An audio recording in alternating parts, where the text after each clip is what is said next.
What's up, guys? So, just wrapped up. It's almost 1 a.m. on,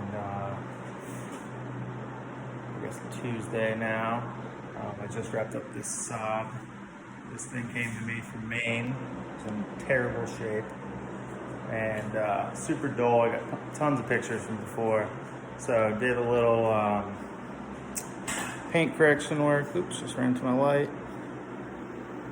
And I'm gonna flip the camera around here so you guys can see it.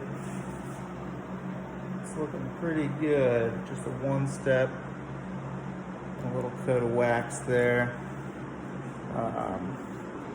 Did a bunch of trim work.